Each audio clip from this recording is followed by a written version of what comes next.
Hello students, let's start our today session. आज की इस सेशन में हम कुछ एमसीक्यूज की प्रैक्टिस करने वाले हैं। अकाउंटिंग स्टैंडर्ड है IAS 16 property plant and equipment. तो चलिए स्टार्ट करते हैं अपनी प्रैक्टिस सेशन को। पहला सवाल, which two of the following, examiner बात कर रहा है टू ऑप्शंस की। Which two of the following would be included in the initial cost of property, plant and equipment as per IAS 16 property, plant and equipment। In short अगर मैं ये बता दूं कि एग्जामिनर कह रहा है कि इनमें से कौन सी ऐसी टू कॉस्ट है, दो कॉस्ट है जिनको हम कैपिटलाइज करेंगे, यानी एसेट की कॉस्ट में हम उसको इंक्लूड करेंगे। Option A, installation and assembly cost, बिल्कुल इसको हम कैपिटलाइज करेंगे, एसेट की कॉस्ट में हम इसको इंक्लूड करेंगे। इसके बाद है स्टाफ ट्रेनिंग कॉस्ट, बिल्कुल भी नहीं। जिस तरह मैंने आप लोगों को लेक्चर में पढ़ाया है कि ट्रेनिंग मिलती है एम्प्लॉयज को कंट्रोल नहीं किया जा सकता। तो जब आप उसको कंट्रोल नहीं कर सकते तो वो एसेट की बेसिक डिफिनीशन को मीट नहीं करते। तो जब एसेट की बेसिक डिफिनीशन मीट नहीं होगी तो आप इसको अपना एसेट नहीं कह सकते, इसलिए हम स्टाफ ट्रेनिंग कॉस्ट को कभी भी कैपिटलाइज नहीं करते। उसके बाद है प्रोफेशनल फी, ये बिल्कुल भी कैपिटलाइज होगी। एंड लास्ट वन है मेंटेनेंस कॉस्ट, ये भी कैपिटलाइज नहीं होगी। मैंने आप लोगों को बताया कि repairing and maintenance is a revenue expenditure और इसको कभी भी कैपिटलाइज नहीं किया जाता। अगला सवाल, what is the depreciation charge. Examiner मांग रहा है डिप्रिसिएशन चार्ज, चार्ज का मतलब एक्सपेंस, यानी depreciation expense for machinery for the year ended 31st December 20x6। Year है 31st दिसंबर 20x6। ठीक है, हमने फाइंड करनी इस साल के लिए depreciation expense. Max acquired an item of machinery on 1st July 20x6 for $15,000। Examiner कह रहा है कि मैक्स ने एक्वायर्ड कर दी machinery on 1st July 20x6, mid year में एक्वायर्ड की है, मिड ईयर में, और कॉस्ट है $15,000। He incurred staff training cost for the new machinery of $2,000। भाई incurred हुई है staff training cost, और इससे पहले एमसीक्यूज में मैंने बता दिया इस वाले एमसीक्यूज में कि ट्रेनिंग कॉस्ट को हम कैपिटलाइज नहीं करते। क्यों कैपिटलाइज नहीं करते? क्योंकि ट्रेनिंग मिलती है एम्प्लॉयज को और एम्प्लॉयज कभी भी कंट्रोल में नहीं आते। तो जब वो कंट्रोल में नहीं आते तो एसेट की बेसिक डिफिनीशन को मीट नहीं करते, तो इसकी वजह से हम ट्रेनिंग कॉस्ट को कैपिटलाइज नहीं करते।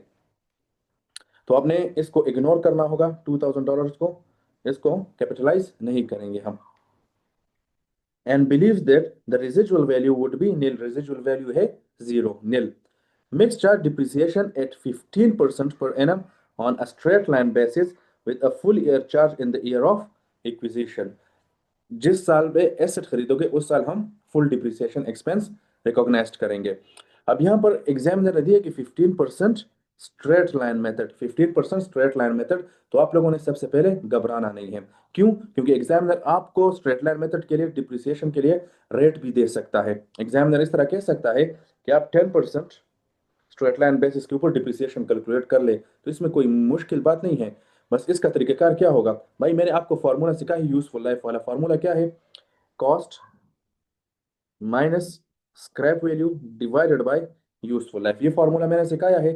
जब एग्जामिनर आपको रेट दे दे और कहे कि स्ट्रेट लाइन बेसिस के ऊपर कैलकुलेट कर ले डिप्रिसिएशन और आपको गिवन हो रेट, तब फॉर्मूला बन जाएगा cost minus scrap value multiply by rate. बस बात खत्म। यूजफुल लाइफ की जगह रेट इस्तेमाल होगा, तो आप डिप्रिसिएशन कैलकुलेट कर लेना इस फॉर्मूले से। अब इसी फॉर्मूले को मैं यूज करूंगा। कॉस्ट है 15,000, और जिस तरह मैंने बताया कि ये $2,000 कैपिटलाइज नहीं होगा क्योंकि ये ट्रेनिंग कॉस्ट है। फिर रेजिजुअल वैल्यू है नील, रेजिजुअल वैल्यू है नील, तो वो हो जाएगी जीरो, और रेट है 15%, तो मल्टीप्लाई बाय 15%।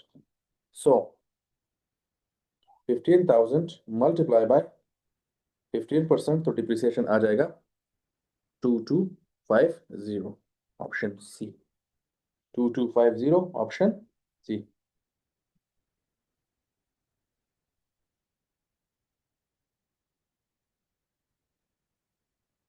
अगला सवाल, what is the depreciation charge for the building for the year ended 31st December 20x8।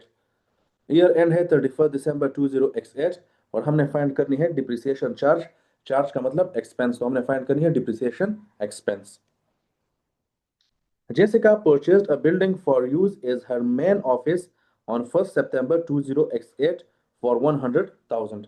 Jessica ने बिल्डिंग खरीदी है, ठीक है, कब? ऑन 1st September 20x8, कब खरीदी है? 1st September 20x8, और कॉस्ट है उसकी 100,000। In addition, she paid legal fee associated with the purchase of $5,000। Legal fee paid की है, तो लीगल फी कैपिटलाइज होगी। ऑलरेडी मैंने प्रोफार्मा में लिखी भी है और आपको समझाया भी है कि प्रोफेशनल फी और लीगल फी को हम कैपिटलाइज करेंगे, एसेट की कॉस्ट में हम इसको इंक्लूड करेंगे, तो ये इंक्लूड होगा।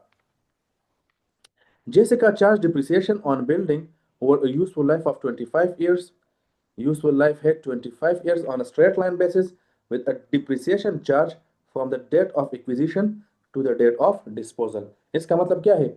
To the date of acquisition, from the date of acquisition to the date of disposal। इसका मतलब ये है कि एग्जामिनर कह रहा है कि आपने प्रोरेटा बेसिस के ऊपर डिप्रिसिएशन चार्ज करना होगा।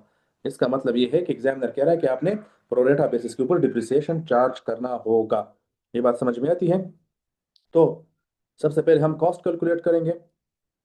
तो एक तो है परचेस प्राइस विच इज 100,000, दूसरी इसमें हम लीगल फी ऐड कर लेंगे विच इज $5,000, ये रही, ठीक है। दोनों को प्लस करेंगे तो ये आ जाएगा हमारे पास 105,000। ये बन जाएगी बिल्डिंग की कॉस्ट, और ये यूजफुल लाइफ है 25 ईयर। कोई रिजिजुअल वैल्यू हमें गिवन नहीं है, तो सिंपली फॉर्मूले में ऐड कर दे। कॉस्ट 105,000, कोई स्क्रैप वैल्यू नहीं तो जीरो, यूजफुल लाइफ है 25, और मंथ बेसिस के ऊपर हम डिप्रिसिएशन कैलकुलेट करेंगे क्योंकि प्रोरेटा बेसिस है। तो सितंबर में खरीदा है तो सितंबर, अक्टूबर, नवंबर एंड दिसंबर, मल्टीप्लाई 4 डिवाइड बाय 12।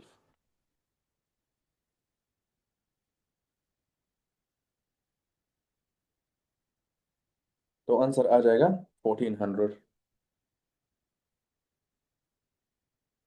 हो जाएगा depreciation expense 1400।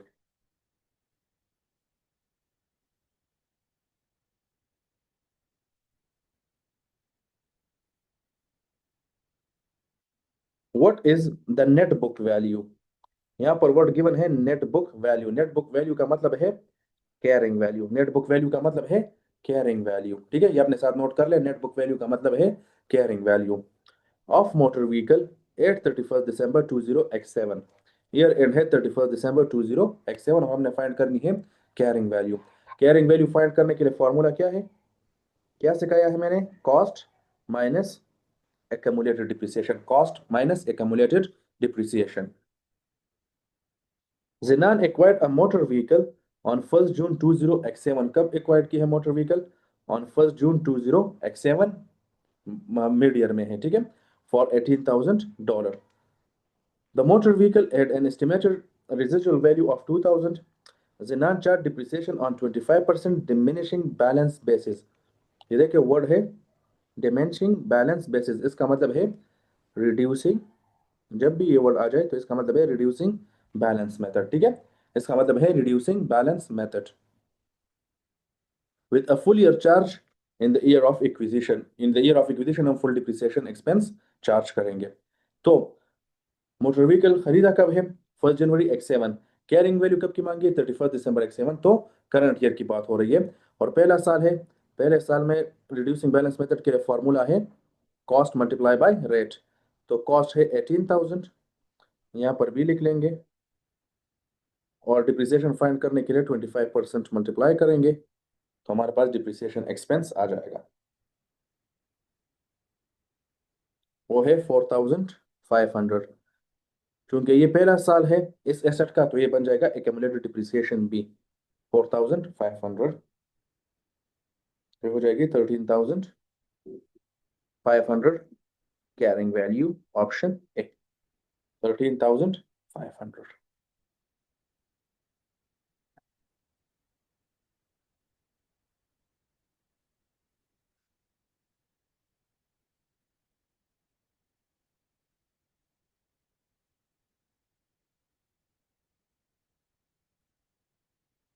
Okay, what is The profit on disposal of the plant recognized in the year ended 31st December 20x8. हमने फाइंड करनी है प्रॉफिट ऑन डिस्पोजल किस कौन एसेट कौन सा है प्लांट और ईयर एंडेड है 31st December 20x8. Penta purchased an item of plant on 1st September 20x5 for $50,000. भाई बिंटा ने प्लांट खरीदी है कब 1st September 20x5 को. ईयर एंड है x8 दिसंबर x8 x5 x6 x7 x8 चार साल है ठीक है लेकिन पहला साल जो है वो मिड ईयर है सितंबर की बात हो रही है with a residual value of $8,000. Binta charged depreciation on plant or estimated useful life of 5 years. Life have 5 years on straight line basis with a full year charge in the year of acquisition and none in the year of disposal. September x5 में full depreciation charge होगा x6 में full depreciation charge होगा x7 में भी full depreciation charge होगा लेकिन x8 में depreciation charge नहीं होगा पॉलिसी कौन सी है फुल ईयर पॉलिसी है ठीक है with a full year charge in the year of acquisition and none in the year of disposal disposal वाले साल में कोई भी डिप्रिसिएशन चार्ज नहीं होगा. The item of plant is sold on 31st August 20x8 for $35,000. Bendak accounting year end is 31st December वो तो already हमें पता है एग्जामिनर ने रिक्वायरमेंट में दी है तो हमने प्रॉफिट फाइंड करना है. प्रॉफिट के लिए हम सबसे पहले डिस्पोजल का अकाउंट बनाएंगे. डिस्पोजल के अकाउंट में आएगा asset cost accumulated depreciation and sales proceed और यहाँ पर हमारे पास as a balancing figure profit आ जाएगा. अब देख ले कॉस्ट है हमारे पास 50,000 बेचा कितने का है 35,000 का. अब हम फाइंड करेंगे एक्यूमुलेटेड डिप्रिसिएशन तो एक्यूमुलेटेड डिप्रिसिएशन का तरीकेकार क्या है सबसे पहले एक साल का डिप्रिसिएशन फाइंड करो और स्ट्रेट लाइन मेथड में आपने जितने ईयर एसेट को यूज किया है उसके साथ डायरेक्टली मल्टीप्लाई कर लो आपके पास एक्यूमुलेटेड डिप्रिसिएशन आ जाएगा. अब फॉर्मूला है cost which is 50,000 residual value है 8,000 यूजफुल लाइफ है यहाँ पर आपको गिवन है देखें यूजफुल लाइफ है 5 years सो डिवाइड बाय 5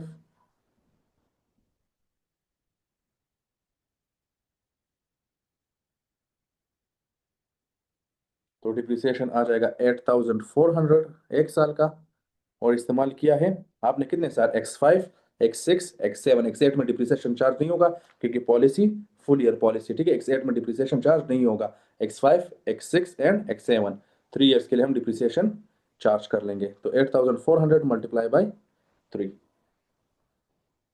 तो हमारे पास एडी आ जाएगी 25,200 डिफरेंस निकाल ले वो बन जाएगा आपके पास profit that is 10,200 profit on disposal. देख ले इसको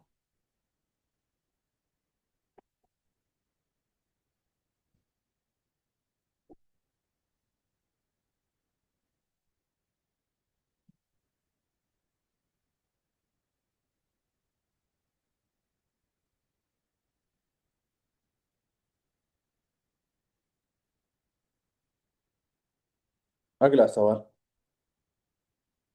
What is the journal to record the profit or disposal in the profit or loss account? भाई हमने डबल एंट्री बतानी है कि हम रिकॉर्ड करेंगे प्रॉफिट ऑन डिस्पोजल के लिए प्रॉफिट और लॉस अकाउंट में यानी पीएनएल में प्रॉफिट और लॉस जो स्टेटमेंट मैंने आपको सिखाई है तो मैंने आपको सिखाया है इसी सवाल से समझा देता हूं कि जब भी प्रॉफिट आ जाता है तो इसको जब हम प्रॉफिट और लॉस में ट्रांसफर करेंगे तो कौन सी एंट्री के साथ करेंगे मैंने आपको ऑलरेडी सिखाया हुआ है. एंट्री क्या होगी भाई डिस्पोजल अकाउंट को डेबिट कर दो क्योंकि प्रॉफिट डिस्पोजल अकाउंट में डेबिट हो जाएगा 10,200 से और पीएनएल में जाकर प्रॉफिट और लॉस में जाकर ये एज एन इनकम रिकॉर्ड हो जाएगा क्योंकि ये गेन है.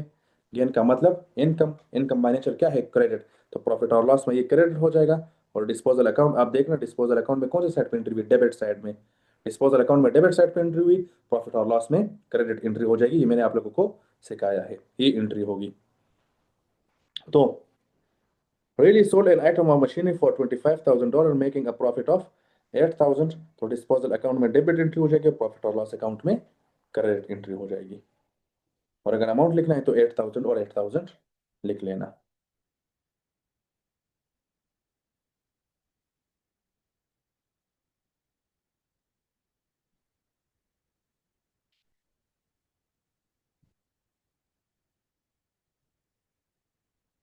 अगला सवाल, व्हाट इज द प्रॉफिट और loss on disposal of the shop fitting on 1 April 20x8? At 1 April 20x8 हमने फाइंड करनी है प्रॉफिट और लॉस और disposal of the shop fitting. तो प्रॉफिट और लॉस और डिस्पोजल फाइंड करने के लिए हम सबसे पहले बनाएंगे डिस्पोजल का टी अकाउंट। इसमें हमारे पास आ जाएगा asset at cost, accumulated depreciation, sales proceed. इसको कंपेयर करेंगे तो हमें पता चल जाएगा कि प्रॉफिट हुआ है या लॉस। ठीक है, दोनों एज ए बैलेंसिंग फिगर हम फाइंड कर लेंगे। Emily acquired a shop fitting on 1st June X5 for $10,000। Emily ने परचेज की है शॉप फिटिंग कब? On 1 June 20x5, 1 June 20x5, और कॉस्ट है उसकी 10,000। ठीक है, कॉस्ट है 10,000, ये मैंने लिख लिया। The shop fitting had an estimated residual value of $1,000. Emily charged depreciation over a 4-year estimated useful life on a straight line basis with a full year charge in the year of acquisition and none in the year of disposal। देखें, examiner कह रहा है कि Emily charge करती है depreciation, अब 4 year useful life है 4 year. ठीक है, मेथड है straight line basis, full year depreciation charge होगा in the year of acquisition, और in the year of disposal हम कोई भी डिप्रिसिएशन चार्ज नहीं करेंगे। The shop fitting or sold on 1st April 20x8 for 2,800, तो सेल्स प्रोसीड है 2,800। Emily has 30 November year and, Emily की ईयर एंड क्या है? 30 नवंबर। ठीक है, 30 नवंबर। तो अभी सबसे पहले ईयर देख लो, खरीदा है 1 जून X5, तो इसके लिए ईयर एंड क्या होगा? नवंबर X5, फिर अगला होगा नवंबर X6, फिर अगला होगा नवंबर X7, फिर अगला होगा नवंबर X8। ठीक है ना? देखें, एसेट खरीदा कब है? 1 जून X5। एग्जामिनर खुद कह रहा है कि ईयर एंड है 30 नवंबर।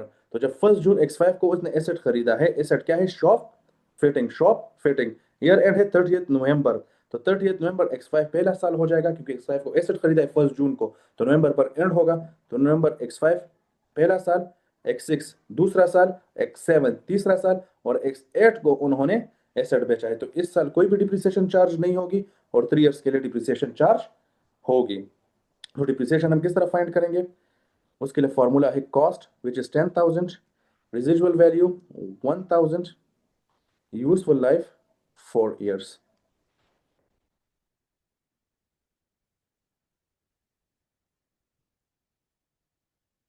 तो पर ईयर डिप्रिसिएशन आ जाएगा 2250 मल्टीप्लाई बाई 3, तो एक्यूमुलेटेड डिप्रिसिएशन आ जाएगा विच इज 6750। यहाँ पर लिख लूंगा 6750। अब देखें कि प्रॉफिट हुआ है या लॉस। तो मेरे पास आ रहा है 450 का लॉस। आप डबल चेक भी कर सकते हो 450 का loss.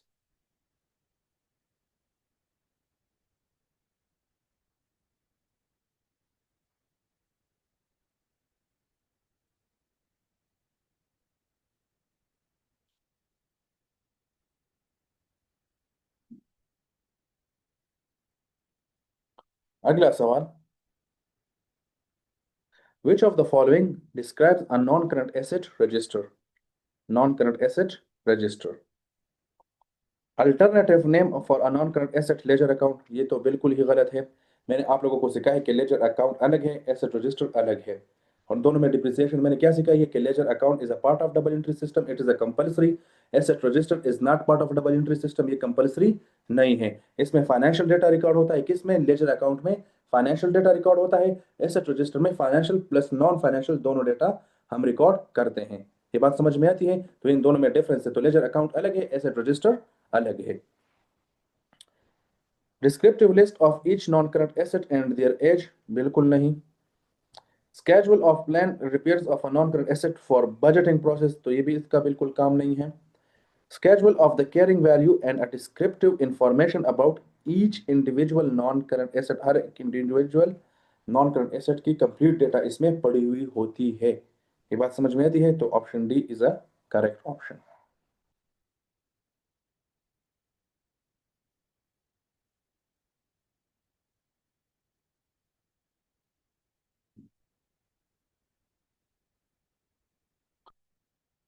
Next one, what is the purpose of depreciation in the financial statement? Depreciation हम चार्ज क्यों करते हैं, उसके पीछे पर्पस क्या है, लॉजिक क्या है? To ensure that business will have sufficient fund to replace the asset when it wear out, बिल्कुल भी नहीं, ये पर्पस नहीं है डिप्रिसिएशन चार्ज करने का। To apply the going concern concept to the financial statement, नहीं, going concern नहीं, matching principle, डिप्रिसिएशन हम चार्ज करते because of matching principle। To show the market value of the asset in the statement of financial position, बिल्कुल भी नहीं, क्योंकि depreciation expense है।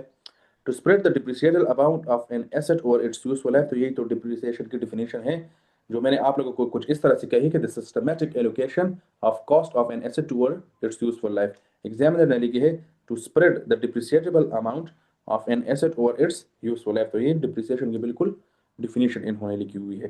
तो करेक्ट ऑप्शन है ऑप्शन डी।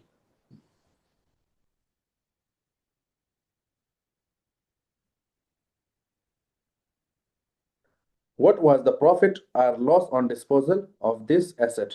प्रॉफिट और लॉस ऑन डिस्पोजल फाइंड करनी है। तो जब भी इस तरह सवाल आ जाए तो सबसे पहले तो डिस्पोजल का अकाउंट बनाएं। डिस्पोजल के अकाउंट में आएगा asset at cost, accumulated depreciation, sales proceed, difference between these three will as a balancing figure profit और लॉस हो जाएगी। तो इन तीनों में डिफरेंस होगा। Desmond sold an item of property, plant and equipment that had originally cost 6,000. Original cost है $6,000. The asset has an expected useful life of 10 years, after which time it was expected to be sold for $2,000, यानी ये उसकी scrap value है $2,000. After exactly 5 years के बाद it is sold for 4,800. कितनी की sold की गई है? 4,800। तो हमने फाइंड करनी एक्यूमुलेटेड डिप्रिसिएशन। तरीकेकार क्या होगा? Cost minus scrap value divided by total life multiply by used life. करें जितना आपने इस्तेमाल किया तो आपके पास एक्यूमुलेटेड डिप्रिसिएशन आ जाएगी। 6,000 माइनस 2,000 डिवाइड बाय 10, 400 आपकी डिप्रिसिएशन हो जाएगी, मल्टीप्लाई बाय 5, तो 2,000 हो जाएगी इसकी एडी। तो हमारे पास आ रहा है, if I am not wrong, 800 का प्रॉफिट।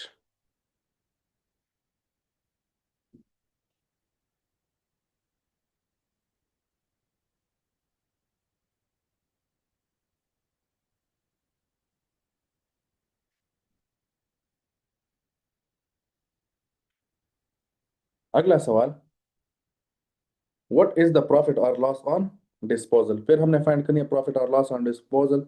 तो बनाएंगे डिस्पोजल के अकाउंट। यहाँ हो जाएगा cost, accumulated depreciation, sales proceed, profit या loss. An item on plant was purchased for $20,000. Cost है $20,000 with an expected residual value of $2,000. The plant is being depreciated at a 20% on diminishing balance basis. मैंने आपको सिखाया, इसका मतलब है reducing balance basis। तो reducing balance basis में हम scrap value को ignore करते हैं।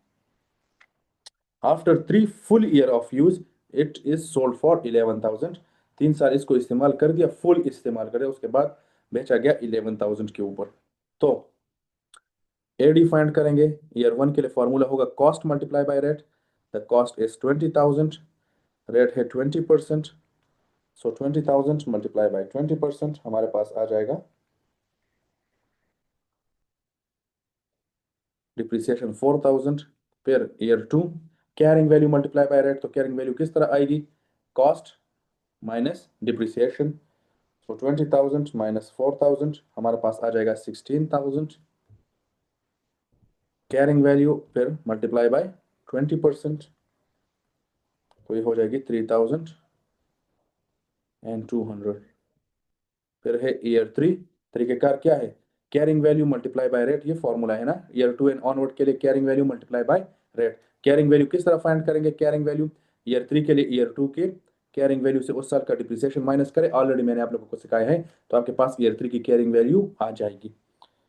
सो 16,000 माइनस 3,200, ये हमारे पास कैरिंग वैल्यू हो जाएगी 12,800 और रेट है 20%। तो ये हो जाएगा 2560। अब इन तीनों को प्लस कर दो तो ये आपके पास हो जाएगी एक्यूमुलेटेड डिप्रिसिएशन 4000 प्लस 3200 ये है 9760 और सेल्स प्रोसीड है 11000।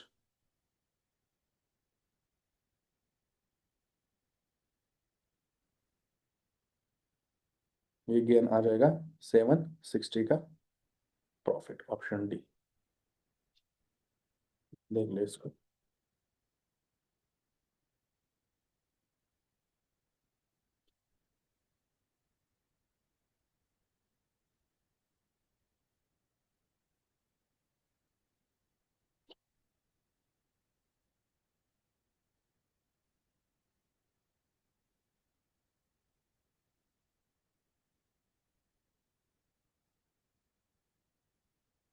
अगला सवाल, which of the following values for disposal proceeds and profit on disposal might explain the difference? भाई डिफरेंस अराइज हो रहा है, उस डिफरेंस को कौन सा स्टेटमेंट एक्सप्लेन करेगा, हमने वो स्टेटमेंट फाइंड करना है।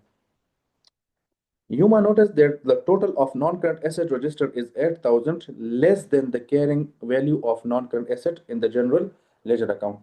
भाई एक है रजिस्टर का बैलेंस, ठीक है, एक है लेजर अकाउंट का बैलेंस, एक है रजिस्टर, एक है लेजर अकाउंट। रजिस्टर का बैलेंस जो है वो कम है, कितने अमाउंट से, 8,000 से।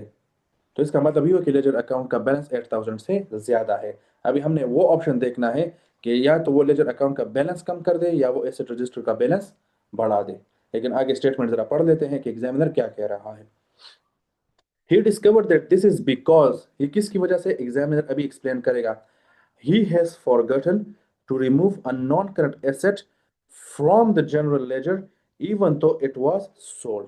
भाई एग्जामिनर ने खुद एक्सप्लेन कर दिया कि उसने ये डिस्कवर कर दिया कि ये जो डिफरेंस आ रहा है, यानी जो रजिस्टर का बैलेंस है वो 8,000 से कम है। क्यों कम है, क्योंकि भाई इन्होंने, किसने, ह्यूमा ने एक एसेट डिस्पोज किया है। ह्यूमा ने क्या किया है, एक एसेट डिस्पोज किया है और उस डिस्पोजल को उन्होंने लेजर अकाउंट में अभी तक उसकी रिकॉर्डिंग नहीं की। तो जब अभी तक उन्होंने लेजर अकाउंट में रिकॉर्डिंग नहीं की तो इसका मतलब कि लेजर अकाउंट में वो अभी भी एज एन एसेट शो हो रहा होगा। तो जब वो एज एन एसेट शो हो रहा होगा तो लेजर अकाउंट का बैलेंस ज्यादा होगा और रजिस्टर का बैलेंस कम होगा। एग्जामिनर ने ऑलरेडी आपको ये बता दिया। तो अब ने हमने जितनी भी एंट्री करनी होगी, ये सारी की सारी एंट्री हमने करनी होगी लेजर अकाउंट में, ना कि रजिस्टर में, क्योंकि एग्जामिनर ने बता दिया कि उन्होंने अभी तक लेजर अकाउंट से रिमूव नहीं किया। ठीक, देखिए जरा आप। पहला ऑप्शन है disposal proceeds of 10,000 and loss on disposal of 2,000। ये मैं इधर ही गलत करूंगा, क्यों, मैं आपके लिए डिस्पोजल अकाउंट बनाता हूं। देखें, डिस्पोजल प्रोसीड्स है, डिस्पोजल प्रोसीड 10,000, यानी सेल्स प्रोसीड है 10,000, ठीक है, सेल्स प्रोसीड है 10,000, लॉस ऑन डिस्पोजल है 2,000। तो एसेट की कैरिंग वैल्यू कितनी आ जाएगी एज अ बैलेंसिंग फिगर, 12,000। क्योंकि भाई अगर एसेट की कैरिंग वैल्यू है 12,000, मैंने उसको बेचा 10,000 के ऊपर, तो 2,000 रुपए का लॉस आया। यही एक्सप्लेन कर रहा है ना।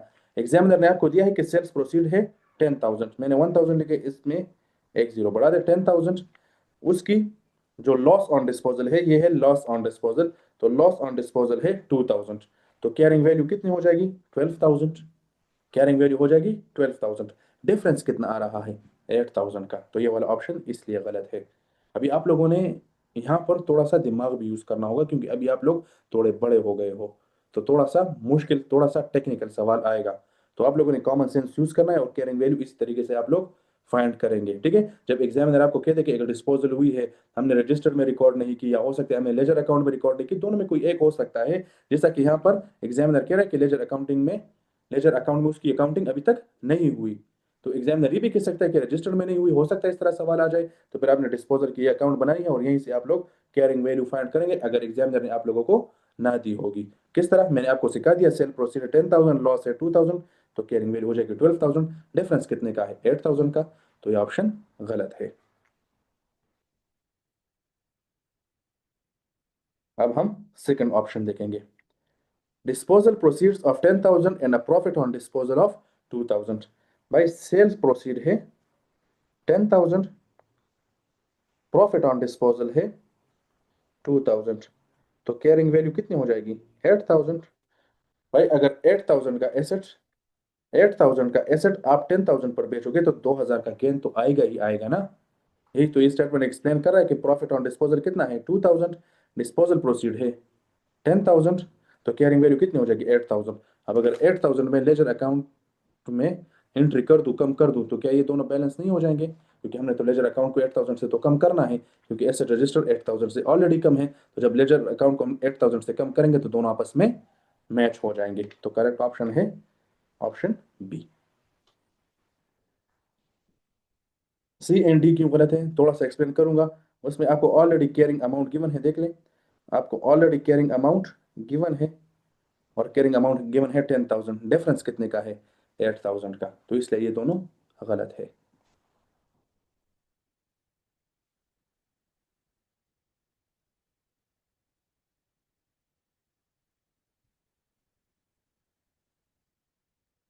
चले, ये दो सवाल जरा आप लोग ट्राई कर लें। शाबाश।